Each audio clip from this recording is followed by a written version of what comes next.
The town of Pine Creek, Oregon, had always been a place where life moved at a steady, predictable pace.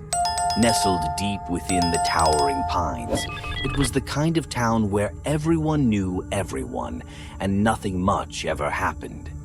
The people lived simple lives, their days filled with the quiet rhythms of nature and the unspoken bond of community. It was a town where the greatest excitement came from the annual harvest festival or the occasional storm that rattled the old wooden houses. But that peace was shattered on a crisp October morning when Chris Miller, a well-known and well-liked local, went missing. Chris was a man of the woods. From a young age, he had been drawn to the forest, spending hours exploring its hidden trails and secret clearings. As an adult, he had become something of a local legend, a man who could find his way through the thickest underbrush, who knew every tree, every rock, as if they were old friends. It was not unusual for Chris to disappear into the woods for days at a time, returning with stories of his adventures, a new scar, or a bundle of herbs and mushrooms that no one else could identify. So when he didn't return from his latest hike, no one was immediately concerned. The first day passed without incident. Chris was known to take his time, to lose himself in the serenity of the forest, so his friends and family thought nothing of it. But when the second day came and went with no word from Chris, a sense of unease began to creep into the town. By the third day, that unease had turned into outright fear. A search party was quickly organized, consisting of nearly every able-bodied man in Pine Creek. They combed the woods in groups, calling Chris's name, their voices echoing through the trees. They followed the trails he was known to take, checked the caves and ravines where he might have sought shelter, but there was no sign of him. The forest, usually so familiar, seemed suddenly vast and impenetrable, its shadows deeper, its silence more oppressive. On the fourth day, they found something. It was early morning when they came across the first signs. Torn pieces of fabric hung from the branches of a low-hanging pine, fluttering in the breeze like tattered flags. The searchers paused, their breath catching in their throats. The fabric was blood-stained, the dark red stark against the forest's greenery. A few yards away, they found more, a trail of torn clothes leading deeper into the woods. And then, finally, they found his jacket, crumpled and stained with blood, but there was no sign of Chris. The searchers called out, their voices rising in desperation. They searched the surrounding area, scouring every inch of ground, but the only thing they found was a single deep claw mark gouged into the trunk of a nearby tree. It was a mark that none of them could explain, a wound in the tree that seemed to pulse with a dark energy, as if something terrible had passed by and left its mark on the world. As the sun began to set, the searchers returned to town, their faces pale, their eyes haunted. They brought with them the torn jacket, the blood-stained fabric, and the terrible news that Chris Miller was gone. The discovery sent a shockwave through Pine Creek. Rumors spread like wildfire, each more outlandish than the last. Some said that Chris had been attacked by a wild animal, a bear, perhaps, or a mountain lion. But those who had seen the claw mark on the tree knew better. No animal native to those woods could leave a mark like that. No creature could tear through fabric as if it were paper. There were whispers of something else, something old and terrible that lurked in the shadows of the forest. For days, the town was gripped by a paralyzing fear. People locked their doors at night, kept their children close, and avoided the woods. But even as the search was called off and the town began to return to some semblance of normalcy, the fear lingered, a shadow that darkened the edges of every conversation, every thought. Chris Miller was gone, and with him, it seemed, had gone the town's peace of mind. But what none of them could know, what none of them could have even imagined, was that this was only the beginning. A week had passed since Chris Miller's disappearance, and Pine Creek was still reeling. The townspeople who once felt secure in their isolated corner of the world were now haunted by unease. Conversations in the general store and whispers at the church carried an air of fear, each person grappling with the unexplained and the terrible possibilities that had gripped their minds. The days seemed to stretch on interminably, and the nights were filled with the eerie silence of a town holding its breath. It was on the 7th day, just as the sun began to sink behind the dense forest, that Chris Miller returned. He appeared suddenly, stumbling out of the woods at the edge of town, his clothes tattered and stained with dirt and blood. His hair was matted, his face gaunt, and his eyes, once warm and welcoming, now held a wild, feral glint that sent a shiver down the spine of anyone who saw him. The first person to spot him was old Mrs. Thatcher, who lived in a small cottage at the forest's edge. She let out a scream that echoed through the streets, drawing the attention of the few townspeople who were still outside as dusk settled in. They rushed to Chris's side, but as they drew near, he recoiled, a low growl escaping his throat. It was a sound that was more animal than human, a guttural noise that silenced the approaching crowd. The townspeople stopped in their tracks, fear creeping into their hearts. Chris's eyes darted from one person to another, his chest heaving as if he had run a great distance. He looked at them, but it was as if he didn't recognize them, as if he were seeing them through a haze of confusion and terror. "Chris?" Mrs. Thatcher's voice trembled as she took a hesitant step forward. "Chris, what happened to you?" Chris flinched at the sound of her voice, his hands clenching into fists. For a moment, it seemed as though he might lash out, but then something in him seemed to snap. His body sagged, the tension draining from him, and he collapsed to the ground, his breath coming in ragged gasps. The townspeople hurried forward, this time unimpeded, and they lifted him to his feet. His legs barely supported him as they led him through the streets to the home of Dr. Harrison, the town's physician. Dr. Harrison was a man in his late 50s with a gruff exterior that belied his skill and compassion. He had delivered most of the children in Pine Creek and had seen his fair share of injuries and illnesses, but nothing had prepared him for the sight of Chris Miller, a man he had known since birth, returned to town in such a state. He ushered the townspeople out of his clinic, insisting on examining Chris in private, though their protests filled the room with a low murmur of concern. Inside the small examination room, Dr. Harrison carefully assessed Chris's condition. Despite the blood and grime covering his body, there were no serious injuries, no cuts, no broken bones, nothing to explain the state he was in. The blood on his clothes wasn't his, and that fact alone sent a chill through the doctor's heart. As he examined Chris, he tried to ask questions, hoping to make sense of the situation. "Chris, can you tell me where you've been? What happened out there?" Chris's eyes flickered with a brief spark of recognition, but when he opened his mouth to speak, the words came out in a hoarse whisper, barely audible. I don't remember."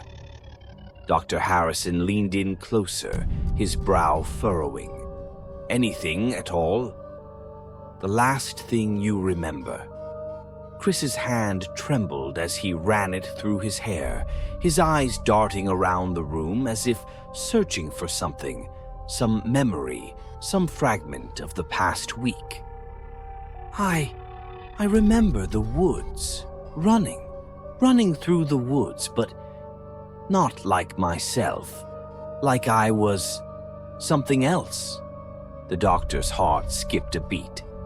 What do you mean, something else? Chris's eyes locked onto the doctor's, and for the first time he saw the true depth of fear that lay behind them. I don't know. I was so hungry.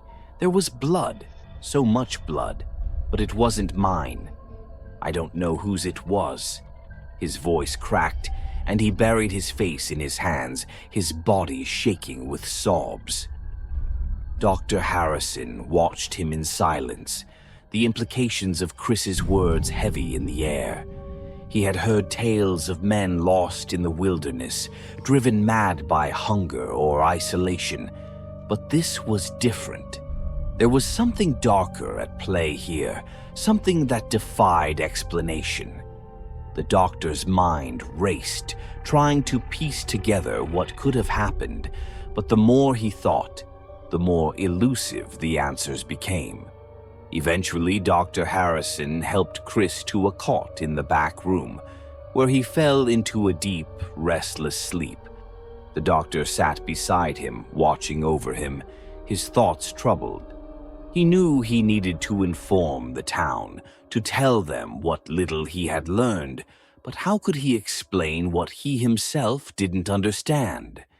The blood that wasn't Chris's, the strange marks on his body, the look in his eyes. None of it made any sense. As night fell over Pine Creek, the doctor left Chris to rest and stepped out into the cool evening air. He walked through the darkened streets, his mind heavy with worry. The town had already begun to whisper, their fear growing with each passing hour. They knew Chris had returned, but they also knew he was not the same. Something had changed him, something they couldn't see but could feel in the way he moved, the way he looked at them. By the time Dr. Harrison reached the town square, a small crowd had gathered, their faces lit by the dim glow of lanterns. They looked to him for answers, their eyes filled with a mixture of hope and dread. "Is he all right, Doctor?" someone called out. "What happened to him?" Dr. Harrison hesitated, choosing his words carefully. Physically, Chris is fine. No serious injuries, but he's been through something traumatic. He doesn't remember much, just fragments. It's as if the week he was gone is a blur. "Did he say anything about the blood on his clothes?" another voice asked, fear evident in the question. The doctor nodded slowly. "He doesn't know where it came from. He's confused, disoriented. We need to give him time to recover, to try and remember." The crowd murmured in response, their unease palpable. The explanation wasn't enough, could never be enough to quell the rising tide of fear that gripped them. They had hoped for answers, for reassurance, but instead they were left with more questions and a growing sense of dread. As the crowd began to disperse, returning to their homes with heavy hearts, Dr. Harrison lingered in the square, his gaze drifting toward the forest that loomed over the town. Somewhere out there, in the depths of those ancient woods, was the key to what had happened to Chris. But the doctor knew that whatever it was far more dangerous than anything they had ever encountered. And deep down, he feared that it wasn't finished with Chris or Pine Creek just yet. The town of Pine Creek was still reeling from the return of Chris Miller. The days that followed his reappearance were tense, filled with nervous glances and whispered conversations. Chris was a changed man, haunted by memories he couldn't fully recall and shadows that seemed to follow him even in the daylight. He avoided the townspeople, kept to himself, and spent his nights restlessly pacing the small room in Dr. Harrison's clinic where he had taken up residence. The town watched him with a mixture of pity and fear, unsure of what to make of the man who had come back from the forest, seemingly lost in his own mind. Some believed he was simply traumatized, his mind shattered by whatever horrors he had encountered in the woods. But others, the more superstitious among them, whispered that Chris had brought something back with him, something dark and ancient that had taken root in his soul. It was on the night of the full moon that those fears were realized. The day began like any other, with a crisp chill in the air and the scent of pine carried on the breeze. The townspeople went about their business, trying to maintain a sense of normalcy, but there was an undercurrent of tension that no one could ignore. The full moon was due to rise that night, and the stories that had begun circulating in hushed tones seemed to weigh heavily on everyone's minds. As the sun set and the sky darkened, a thick fog rolled in from the forest, enveloping the town in a shroud of mist. The streets emptied quickly, the townspeople retreating to the safety of their homes, bolting their doors and drawing their curtains tight. Even the animals seemed to sense that something was amiss. Dogs whined and cowered in their kennels, and the horses in the stables stamped nervously, their eyes wide with fear. Chris had been unusually quiet all day, his eyes fixed on the horizon as if waiting for something. He had barely spoken a word, his movements slow and deliberate, as if he were conserving his strength for some unknown task. Dr. Harrison, who had grown increasingly concerned about Chris's condition, decided to stay with him through the night, hoping to offer some comfort, or at least to keep him company. As the moon began to rise, a sense of dread settled over the town like a suffocating blanket. It was as if the very air had grown heavier, thick with the promise of something terrible. The townspeople lay in their beds, wide awake, listening to the silence outside, broken only by the occasional creak of wood or the distant hoot of an owl. And then, just past midnight, the howling began. It started as a low, mournful wail that echoed through the misty streets, sending chills down the spines of all who heard it. The sound was unnatural, like nothing the townspeople had ever encountered before, half animal, half something else, something far more sinister. It grew louder, more frenzied, filling the night with a sound that was both a cry of anguish and a harbinger of doom. Dr. Harrison, who had been dozing fitfully in a chair beside Chris's cot, jolted awake at the sound. Chris was no longer in bed. The cot was empty, the sheets twisted and damp with sweat. Panic surged through the doctor as he rushed to the window, peering out into the foggy night. He could barely see anything beyond a few feet, but the howling was unmistakable, closer now, rising and falling in a maddening rhythm. The howling suddenly ceased, plunging the town into an eerie silence that was somehow worse than the noise. Dr. Harrison felt a knot of fear tighten in his chest as he realized that Chris was gone. He threw open the door and stepped out into the fog, his breath visible in the cold night air. He called out Chris's name, his voice trembling with a mix of fear and desperation. But there was no response, only the oppressive silence of the night. Then, from somewhere deep within the fog, came a scream, high-pitched, filled with terror, and abruptly cut short. The doctor's heart pounded in his chest as he sprinted toward the sound, his mind racing with terrible possibilities. As he ran, the fog seemed to thicken, wrapping around him like a living thing, pulling at his clothes and obscuring his vision. He could barely see the ground in front of him, but he pressed on, driven by the primal need to help, to save whoever was in danger. He reached the source of the scream, a small cottage near the edge of the town, its door hanging open, the interior dark and foreboding. Dr. Harrison hesitated at the threshold, his instincts screaming at him to turn back, but he forced himself to enter. The sight that greeted him was one he would never forget. The The inside of the cottage was a scene of chaos and carnage. Furniture was overturned, shattered glass littered the floor, and the walls were streaked with blood.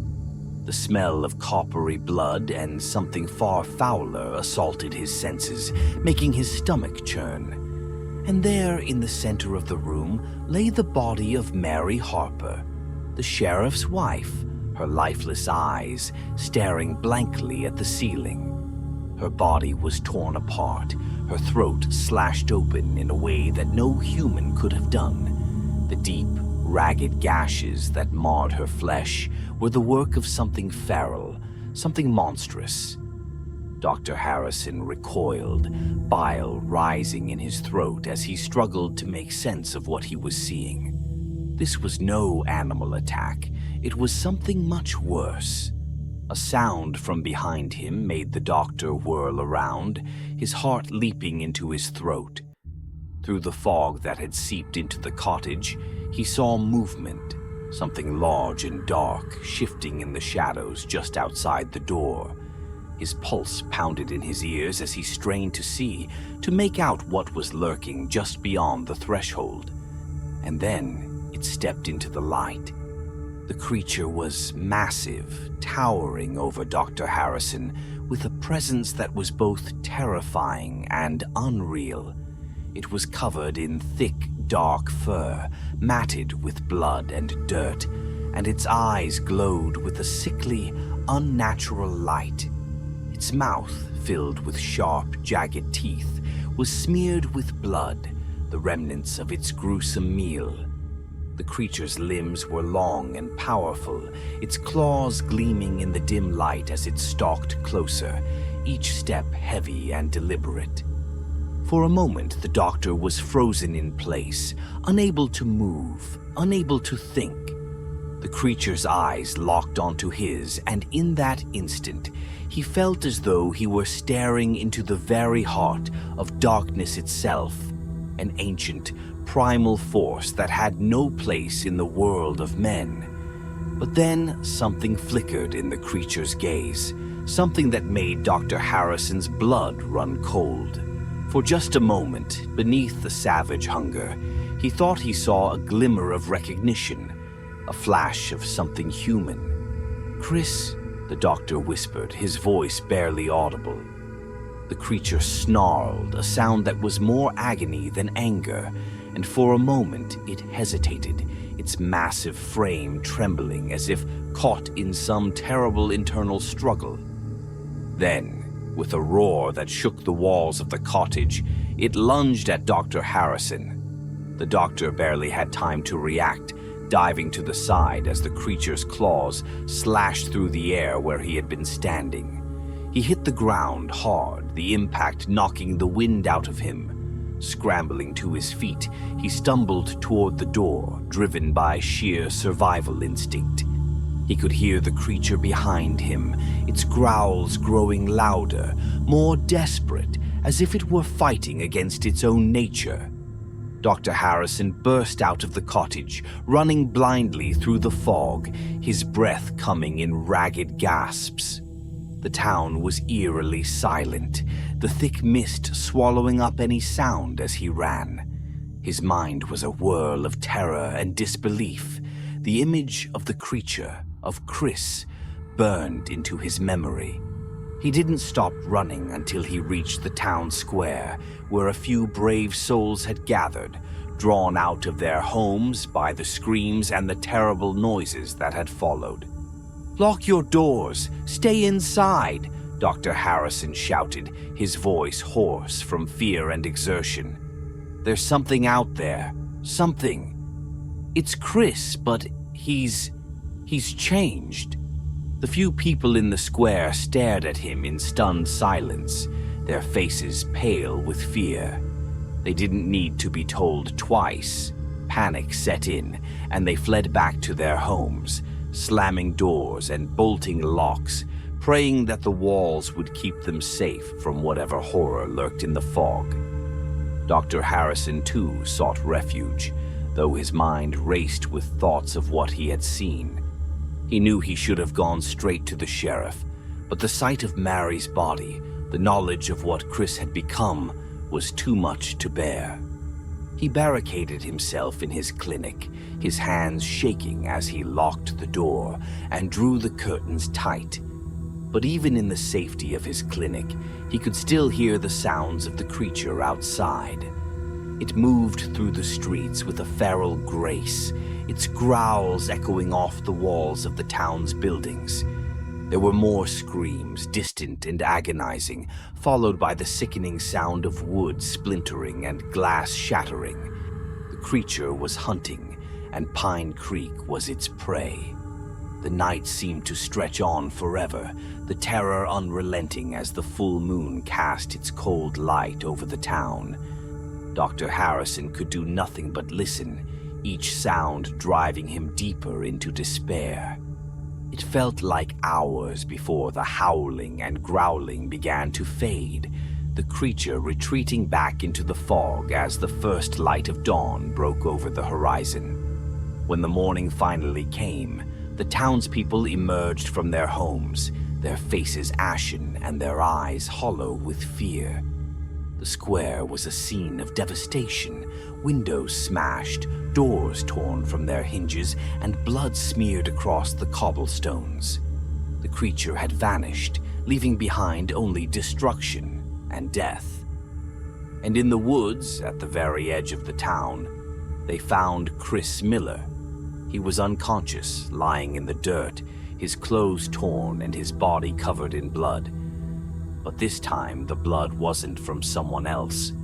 It was his own. Deep gashes marred his skin, as if he had been fighting with some terrible force, and his face was twisted in a grimace of pain. When Dr. Harrison was summoned to the scene, he looked down at Chris's broken form, his heart heavy with a grief he couldn't express. He knew now that the man who had returned from the forest wasn't the Chris Miller he had known. Something had taken hold of him, something monstrous and ancient that had turned him into a creature of the night. As the townspeople gathered around, murmuring in horror and disbelief, the doctor knelt beside Chris, pressing his fingers to his neck to check for a pulse. It was faint, but it was there.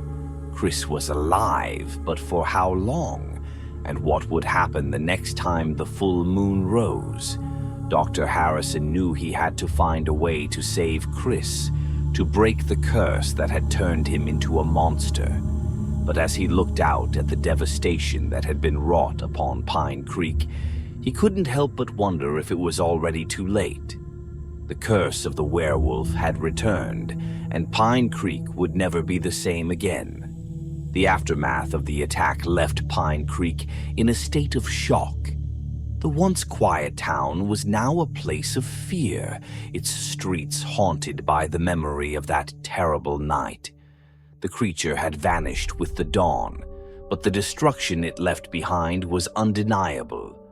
Homes had been torn apart, lives shattered, and the blood of the townspeople stained the very ground they walked on. But the worst of it was Chris Miller. He had been found in the woods, broken and bleeding, but alive. Dr. Harrison had brought him back to the clinic, where he now lay unconscious, his body weak and his mind lost in a haze of pain and confusion. The doctor had done all he could to tend to Chris's wounds, but he knew that the physical injuries were the least of his concerns. The real damage had been done to Chris's soul, to the very essence of who he was. And as much as the doctor wanted to believe otherwise, he couldn't shake the feeling that Chris was lost to them forever. The townspeople were terrified. They had seen the creature with their own eyes, had witnessed the carnage it had wrought, and they knew, deep down, that Chris was at the center of it all. But how could they reconcile the man they had known, the man they had grown up with the monster that had torn through their town? It was a question that weighed heavily on Sheriff Sam Harper as he began his investigation. Sheriff Harper was a man of few words, but his silence belied a sharp mind and a determination to uncover the truth. He had known Chris all his life, had watched him grow from a curious boy into a strong, capable man. But the Chris he saw now, lying pale and still on the clinic bed, was someone he barely recognized.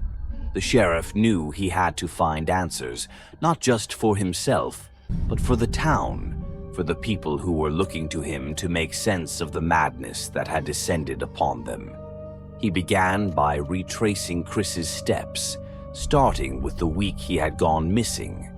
He spoke to everyone who had seen Chris in the days before his disappearance, piecing together a timeline of events.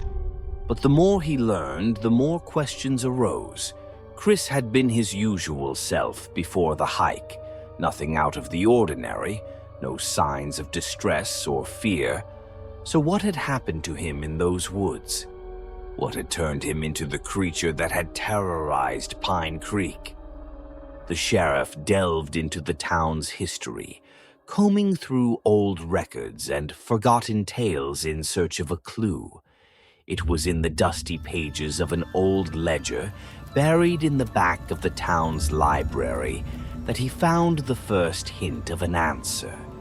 There were stories, whispers really, of a curse that had plagued the town generations ago, a curse that had been tied to the full moon and the dark ancient woods that surrounded Pine Creek.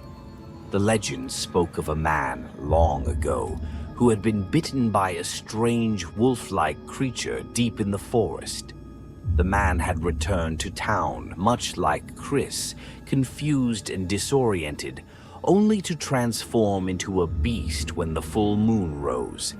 The townspeople had hunted him down, killed him, and buried the secret with him, hoping to never speak of it again. But now, it seemed, the curse had returned. As Sheriff Harper dug deeper, he discovered something even more disturbing. The land on which Pine Creek was built had once belonged to a native tribe, a tribe that had been wiped out by settlers long ago. The tribe had believed in powerful spirits, guardians of the land who could take on animal forms, wolves among them. When the settlers had driven the tribe from their land, the tribe had cursed the land in return, vowing that the spirits would rise again to protect it. Could Chris have stumbled upon something in the woods, something ancient and powerful, something that had awakened the curse? The sheriff couldn't say for sure, but the pieces were starting to fit together in a way that made his blood run cold. He returned to the clinic, determined to confront Chris with what he had learned. But when he arrived, he found Dr. Harrison sitting at Chris's bedside, his face etched with worry. "He's awake," the doctor said quietly, not taking his eyes off Chris. Sheriff Harper nodded, steeling himself for what was to come. He stepped into the room, his boots heavy on the wooden floor, and stood at the foot of the bed. Chris's eyes were open, but they were distant, unfocused, as if he were looking through the walls and into some far-off place that only he could see. "Chris," the sheriff said, his voice low and steady, "I need you to tell me what happened out there. I need to know what you saw."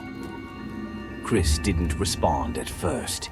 He lay there, his chest rising and falling with shallow breaths, his face pale and drawn. But then, slowly, he turned his head to look at the sheriff, his eyes finally focusing, locking onto Harper's with an intensity that made the sheriff's breath catch in his throat. "I didn't mean to," Chris whispered, his voice hoarse, barely audible. "I didn't know. I didn't understand what it was, what it would do to me." Sheriff Harper felt a chill run down his spine. "What was it, Chris? What did you find in those woods?" Chris's eyes filled with tears, his voice trembling as he spoke. It was like a dream or a nightmare. "I was walking through the forest and I felt something pulling me deeper, like I was being drawn in. I didn't want to go, but I couldn't stop. And then I saw it. This shadow. This thing that looked like a wolf. But it wasn't. It was something else. Something ancient and angry. The sheriff leaned in closer, his heart pounding. And it bit you? Chris nodded, a tear slipping down his cheek. It bit me and everything went dark. When I woke up, I was different. I could feel it inside me, growing, taking over. And then when the moon came, I lost control. I didn't know what I was doing. I didn't want to hurt anyone, but I couldn't stop it. I couldn't stop. His voice broke and he turned away, unable to meet the sheriff's gaze. Sheriff Harper felt a deep, gnawing fear settle in his gut. Chris's words confirmed what he had feared, that the curse was real and that it had taken hold of Chris, turning him into something beyond human, something monstrous. And if it had happened once, it could happen again. What do we do, Sam? Dr. Harrison's voice was quiet, almost resigned. How do we help him? The sheriff didn't answer right away. He looked down at Chris, at the broken man who had once been his friend, and then out the window at the town that lay beyond, still reeling from the horrors of the night before. He thought of the curse, of the ancient spirits that had been disturbed, of the blood that had already been spilled. I don't know, Harper finally said, his voice heavy with sorrow. But we have to try. We have to find a way to stop this, before it's too late. Dr. Harrison nodded, though his expression was one of doubt. The weight of what lay ahead pressed down on both men, the enormity of their task almost too much to bear. But they had no choice. They had to fight, to find a way to break the curse, to save Chris and the town they loved. But as they looked at Chris, lying weak and defeated on the bed, they couldn't help but wonder if they were already too late. The curse had taken root, and they had no idea how deep it went, or how far it would spread. Outside, the wind howled through the trees, carrying with it the promise of another full moon. Another night when the curse would rise again, stronger, hungrier, more desperate to claim its next victim. And Pine Creek would be left to face the darkness once more, its fate hanging in the balance, teetering on the edge of despair. The battle had only just begun.